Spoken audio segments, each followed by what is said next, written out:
So our next speaker is actually one of the voices that we really want to highlight at this year's Congress. It's the consumer leader voices, those people who actually are at the experience end. They're the receivers of the care and often have a very different view on what matters and why. And to kick us off with that particular first of our voices for the Congress, we actually have Chris Pointon, who's actually the co-founder and campaign ambassador for hellomynameis. Chris. So good afternoon, everyone. Hello, my name is Chris Pointon. Hellomynameis. 4 words that have become quite iconic and synonymous across global healthcare for many reasons that I will come on to. But I just want to say what an honour and privilege it is for me to be here back in Australia, the 3rd time I've been to Australia in 12 months, to talk to you guys who are making a difference in healthcare across the world. And what an honour it was to be invited by the IHF and by AWHA to come and talk at the Congress and to have our campaign logo featured on all your name badges. Over 1,000 people will proudly be wearing the logo that we came up with, and I'll talk you through, how the campaign came about and tell you the story. And that's what today is all about for me. It's about telling you a story of my life. I tell you a story about my life with my late wife, the inspiration behind the campaign. And I want to get you all thinking. I want to get you all thinking about 3 aspects of your own lives as we stand here today. The first part is to think about your own life plans. Where do you see yourselves in the next 3 months, the next 6 months, the next 12 months? What are your life plans? The second part is to think about what dates are important to you in your own life. Everyone will have a date that's important to them. It could be the day you gave birth to your first child. It could be the day you got married. It could be the day you started working for your respective organisations. But everyone will have a date in their life that's important to them. And the third part of today's talk, and probably the most important takeout from my session, is what legacy do you want to leave in this world? When you die, what do you want to be remembered for? Because I'm a firm believer that everybody, irrespective of background, can make a difference in this world. And if we all make a little difference in this world, then the world's going to be a better place for everybody else. So the third part is, what legacy do you want to leave in the world? So the story starts back in 2001. Kate and I met on New Year's Eve in 2001. Kate was studying to be a doctor. She was studying medicine in Edinburgh. She was 2.5 years into a 6-year medical degree. So for the next 3.5 years, Kate and I had to commute between Yorkshire in the north of England and Edinburgh in Scotland, because from a very early stage, we knew that we were meant to be together. We knew that we were going to spend the rest of our lives together. And we started to formulate our own life plans that revolved around 3 aspects. And those 3 aspects were travel. We both wanted to see the world. We both wanted to explore. We were both keen to, experience new cultures. The second part was around our family. So when would we get married? When would we think about having our own children? And so on. And the third part, and probably one of the most important aspects of Kate and I's life together, was our respective careers. Like I said, Kate was studying to be a doctor. She wanted to become a consultant looking after older people within our NHS in the UK. And despite Kate being diagnosed with a terminal illness at the age of just 29, she actually became a consultant in her own right before she died, which is an amazing achievement for her to actually get to. My background isn't in healthcare. My background is 17 years in retail in the UK. But because of Kate's education, because of Kate becoming a doctor and then coming to be a patient as well, I've been thrust into the healthcare fraternity, and it's something that I now do on a regular basis within the UK and across the world within healthcare. So the most important date in my life is the 23rd of July. Now, the 23rd of July 2005 was the happiest day of my life so far. It's the day that I got married. It's the day that I married my soulmate. It's the day that, surrounded by family and friends, Kate and I exchanged our wedding vows at around 3:20 in the afternoon, which is quite a poignant time for reasons that I'll come on to. So the 23rd of July, a significant date in my life. The early years of married life for Kate and I were very normal, whatever normal is these days. What's normal to one couple is not necessarily normal to another couple. 6 years into married life, we had a beautiful home, we had very little financial worries, we were excelling in our careers. We decided to take an extended holiday to California where we've got family and friends, and we wanted to explore more parts of California that we'd not seen before. We did that, and the holiday was going fairly well, apart from the fact that Kate just wasn't feeling herself. She just wasn't the usual sprightly, smiling Kate that everyone knew and loved. She had lower back pain, she was quite lethargic. She put that down to jet lag, she put that down to travelling in different vehicles, to staying in different accommodation. And she just said, look, Chris, let's enjoy our holiday, and when we get back to the UK, I'll go and see the doctor and we'll see what's going on. This picture was taken at a vineyard in California. 24 hours after this picture was actually taken, I found Kate writhing around in complete agony on the bed at my uncle's house. And it was at that point, as the non-medic in the relationship, that I said to Kate, look, darling, we need to take you into ER in America. We need to get you to hospital because we can't carry on as we are doing. We went into hospital in America, and the initial scans and tests that we had done showed that Kate had masses across her lower abdomen. She had some stents inserted to drain her kidneys that were getting blocked by these masses. And we knew at that point that we were dealing with some form of cancer. We didn't know what strain it was or how extreme it was, but we knew that our lives were going to change forever from that point forward, back in 2011. We returned to the UK to pursue further treatment within our beloved and amazing NHS in the UK. And all the tests and scans that we had in the early days always came back with the worst results that we could have.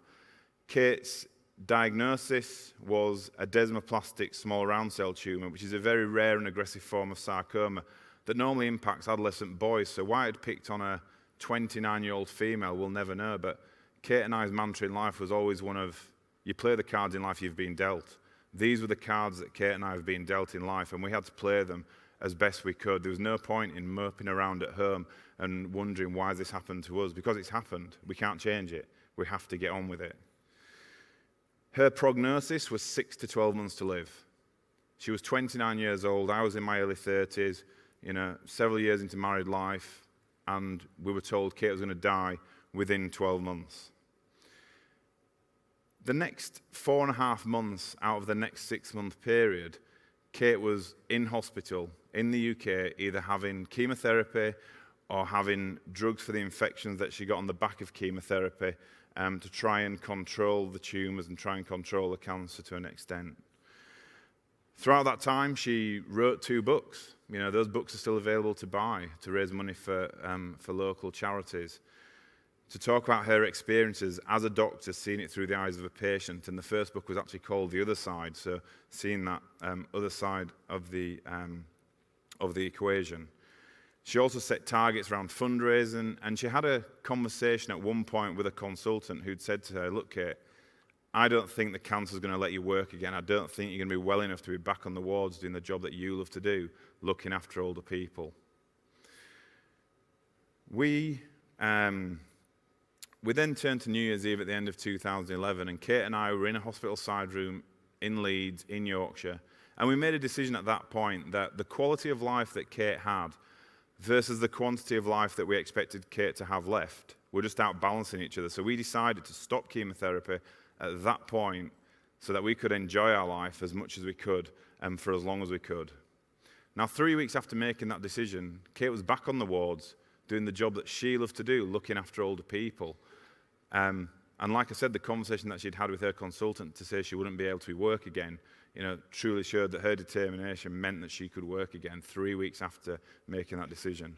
She was working 3 days a week, looking after older people, and eventually became that consultant that she'd always dreamed about becoming and never thought she would once she was diagnosed. She was also being asked to talk at various events and various conferences, not just in the UK, but across the world. And as part of that, she came up with her own values that still resonate now as part of the campaign. And these values are all around the patient experience, and they're all about things that have been talked about already today at the Congress, and I'm sure will be talked about over the next 2.5 days. And there are around 4 aspects, and those 4 aspects are communication. You know, communication has got to be done in a way that is effective for the people that are in that conversation, but also is simple enough for people to understand and bespoke to the actual people that are listening in that conversation. The little things really do make a difference. You know, getting down to somebody at the bedside so that you're on the same eye level as somebody takes very little time to do, but it makes such a huge difference. Introducing yourself to somebody is a tiny thing, but actually in the whole scheme of things, it's huge. You know, it's the starting point of a therapeutic relationship, and it's a huge thing between 2 human beings. The patient should always be at the heart of every decision that's made, be it if we're talking about planning a new hospital, car parking charges, operating theatres, new medicines that are coming in. The patient should always be at the centre of every decision that's made about that particular thing. And then the final one was around seeing Kate as a person, not just as a bed number, not just as a disease. You know, Kate was my wife. She was an auntie. She was a sister. She was so much more than just a rare and aggressive form of cancer. And she didn't want to be remembered as that person that died of a rare cancer. You know, she was an individual, an amazing individual in her own right for a variety of reasons. So we enjoyed life for 2012, and then we moved into 2013, and the cancer returned, so we had to have further chemotherapy.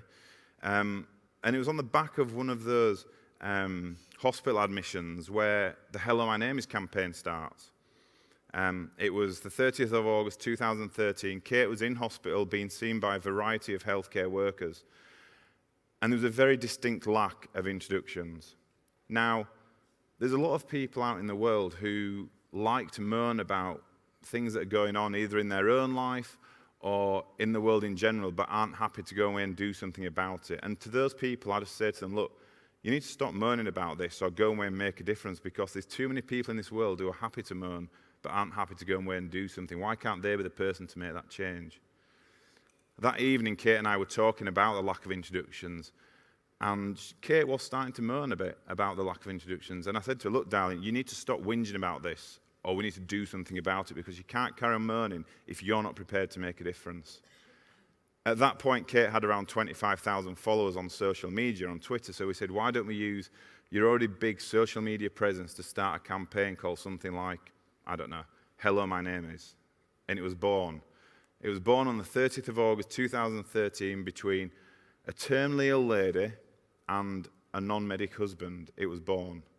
The following day, Kate sent a tweet out saying she'd sent me home to design the logo. I didn't design the logo. One of our design friends did that for us, but what we did say is that it has to incorporate a smile, because it's all well and good saying those 4 words, but if you don't truly mean it and smile at the individual that you're actually talking to, then you may as well not bother doing it. Kate's brother designed a website for us that's still in operation today, and it's where you can buy Kate's books. It's where you can find out more about the campaign. It's where there's a huge photo gallery of endorsements from across the world. There's a whole host of other merchandise that's now available as well, and it's where you can see the events that we've done in the past and what are upcoming. Kate was being asked to write in various journals across the world. This is just something I picked out of the BMJ, which shows a doctor-patient relationship on the same eye level, and something that Kate talked about at length within the BMJ around the campaign. We then started to get pictures sent to us from across the world. People were using this on conference lanyards, on name badges. They were using it as screensavers. They were having selfie campaigns. Students were doing charity cake sales to raise money for the charities that we support. The police force in the UK started to use it as well as a way of diffusing situations to calm people down, because at the end of the day, you know, we're all human beings.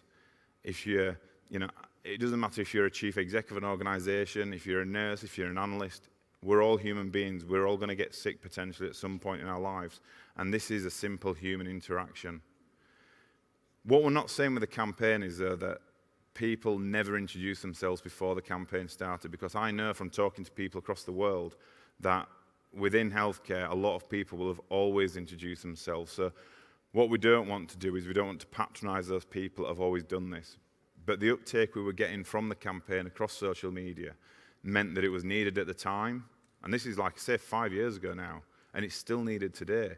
We have so many examples, both good and bad practice, of how a little introduction can go a long way in making for a better patient experience, be it in hospitals, in hospices, in universities. It's spread into different businesses and different organisations, just that simple interaction. We then moved into Paris in 2014, and Kate was asked to go and present a poster at the Quality Forum, which she gladly did. She also noticed that it was being used by all the keynote speakers. It was being used on the main stage. She managed to indoctrinate her own healthcare hero, Don Berwick, as part of this actual conference. And it was on the train on the way back from Paris that Kate started to talk about her own legacy. And that's why I said at the start, it'd be good for you to think about your own legacies. She said to me, look, Chris, if I was to die today, I know that I've made a difference in healthcare. I know that I'll be remembered for something more than just dying young of a terminal cancer. We will have made a change that will hopefully stay around for many generations to come around better communication. Now, this campaign started at a hospital in Yorkshire. It could have been any hospital anywhere in the world, and there's examples from hospitals across the world where it could have actually started. Now, they use the campaign every single day within their organisation. They all have their own name badges with the campaign logo, and they're all encouraged very much so to introduce themselves, not just to their patients, but to each other, because, we have a lot of locum workers and people that you might not have worked with before, so we should introduce ourselves to each other. The chief exec at this organisation actively endorses the campaign and talks about it at every induction that takes place. But what he doesn't do is he doesn't enforce it upon the people that work in that organisation. So an endorsement for the campaign is great, but not an enforcement. We don't want this to become some form of tick box exercise that people feel they have to do just to tick a box. It's something that people should be wanting to do and are able to do. And like I said, the endorsement is great from senior members within an organisation, but this is something that anyone can do. It's not just about that seniority. And also, new starters at this organisation and at many trusts across the UK and at many organisations across the world now sign up to the campaign. And what they always say is, if you treat somebody as though they are a member of your own family, then you won't go too far wrong in giving the best care that you can give, given the resources and the time that you've got with that patient. The NHS in the UK as well set up, in conjunction with Kate and I, the Kate Granger Compassionate Care Awards, which are to recognise outstanding teams and individuals across the NHS that have gone above and beyond on compassionate care. And they started 4 or 5 years ago now, and they will be presented every single year going forward, because Kate's name has become quite iconic with and symbolic with compassionate care. But we've gone further than just the NHS with the awards. We've now got the Global Kate Granger Awards, which I presented earlier on this year in America. We've got the European Kate Granger Awards that we presented in Spain just a few months ago as well. We've also got various trusts across the UK that have got their own Kate Granger Awards because, like I said, her name goes hand in hand with delivering great compassionate care, and that's what Kate will be remembered for, as well as the hellomynameis campaign. As well, if you've got something, so the key selling points of the campaign are, it takes very little time to do, it costs very little money to implement, and it makes a difference to patient experience. So if you've got those 3 factors, then the politicians want to get involved with this because it's good for them to actually implement this campaign. So we were invited to go and meet the then Prime Minister David Cameron a few years ago at number 10 to talk about the campaign. I was then invited just a couple of months ago as part of the NHS's 70th birthday celebrations to meet Theresa May down at Downing Street and to talk to her about the campaign and for her to endorse the campaign. We've also spent time up in Scotland with Nicola Sturgeon, and we've got the new Health Secretary in the UK to endorse the campaign, and he proudly wears his name badge as he goes round our trusts across the UK. And it was also used in the government's response in the UK to the mid-staffs inquiry, which was a failing hospital trust that needed to have needed a report done on it, and part of that report contained the hellomynameis campaign. And there's various other examples as well of where the campaign's been used for positive measures. It's also a campaign that stretches beyond healthcare. Like I said, this is something that's to human beings. It's not just in healthcare. And for me, being not in healthcare, the best way for me to start the campaign rolling across Twitter was to get high-profile celebrities, business leaders, and various other people to actively endorse the campaign. So, the notable ones on there is probably Kylie Minogue down in the bottom corner, which Kate wanted to see in concert, which we managed to get tickets for, but she deserved the best in life, so we managed to get backstage to meet Kylie and for her to endorse the campaign. And another one there, Sir Richard Branson, who I'll come on to talk about in a short while as well. We then relaunched the campaign across the UK in 2015, and then we took it on a week-long tour in June 2015. Kate was still working at this point, bearing in mind, and she was getting so many invites to go and speak at various events. But we took it on a week-long tour. Kate delivered 16 talks in 5 days, the 16th talk being equally as good as the first talk, and that continued the momentum of the campaign across the UK. She also received her own awards on the back of this. So she received her MBE from Prince Charles. Kate and I were invited to go and meet the Queen at Buckingham Palace. She received various local awards for inspirational individual. And she was the youngest ever person in the UK to receive a fellowship from the Royal College of Physicians in London and in Edinburgh simultaneously. So truly deserving of those awards. The campaign now is in over 20 countries across the world, and my ambition in life and what I want my legacy to be is that this campaign is in every country in the world, and I'm looking for your help to make sure that that happens. As you go back to your own respective countries and organisations, how can we implement this campaign, which is a simple thing to implement within your countries and organisations. So then we move into July 2016. Spring 2016, we had to make that decision of stopping chemotherapy because we knew that the time between Kate finishing chemotherapy and the cancer return was getting shorter and shorter. So we had to go into a palliative situation. But even towards the end of Kate's life, she still set targets, and those targets were around reaching a milestone for the charities that we support, which was £250,000, and to get the new Prime Minister then, Theresa May, to endorse the campaign. And we managed to achieve both those two targets. And that just is testament again to the individual behind the campaign and the difference that she was trying to make to the world before she died. And this was literally a few days before she passed away. The 23rd of July. The 23rd of July 2005, the happiest day of my life. The 23rd of July 2016 was the saddest day of my life. It was our 11th wedding anniversary, but it was also the day that Kate passed away. And she passed away at around 3:20 in the afternoon. So the timing of us saying our vows to each other was the same time as when Kate actually passed away. So it shows that she was in control to the very end. And even then, once close family had been informed of Kate's passing, we put a message out there on social media. And we got messages of condolence from across the world, from Australia, from Canada, from the US, from various parts of Europe. The Prime Minister in the UK were leading those tributes. We got a message of condolence from Sir Richard Branson, both publicly and a very private letter to myself and the wider family, all saying how inspirational, Kate was, and her legacy will live on for many generations. And when I talk to people across the world, they say that when they saw that tweet and then they heard about Kate's passing, it was like a Princess Diana moment to people because they knew where they were, they knew what they had to go and do, and they knew what sort of thoughts that they had in their own mind, and that they will always remember where they were when they found out about Kate passing. So since that point, I continued my career, but for the last 12 months, I took a career break to take the campaign on a global tour. It started actually in Australia, like I said, a year ago, and it's pretty much ended in Australia because I've only recently returned to my career. We've been across America, we've been across Europe, we've been to various parts of the UK that I've never been to before. We've delivered 200 talks in the last year, all about the campaign and what difference it can make to people, and also talking Kate's story. We've got various merchandise that's available to buy. Like I said, all the profits will go to the charities that we support. We commissioned a playwright 12 months ago to write a play all about Kate and I's life. That world premiered 3 months ago in Yorkshire.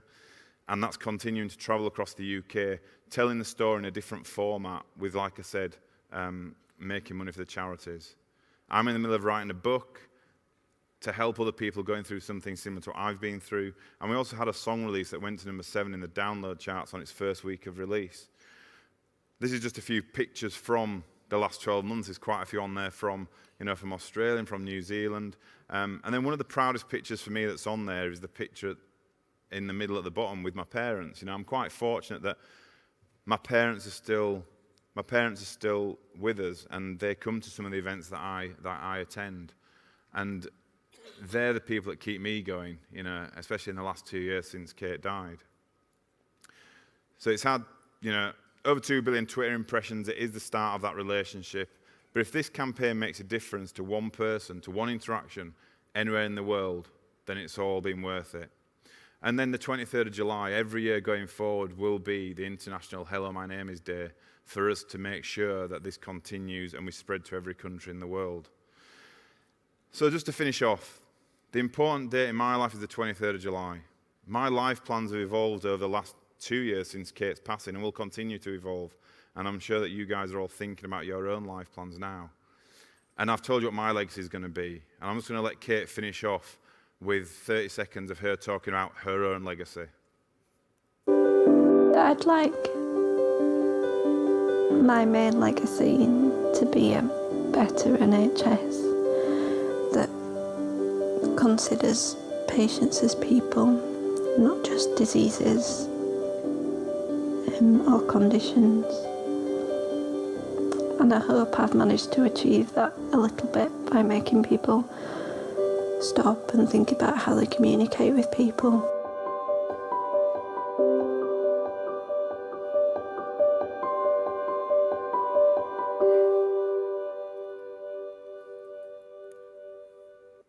So like I said at the very start, it's my honour to be here surrounded by such amazing individuals, and a true thanks from me to be invited to speak to you all. And I'm around for the next couple of days. If you've got any questions, then by all means stop me and ask me those questions. But thank you all and enjoy the rest of the Congress.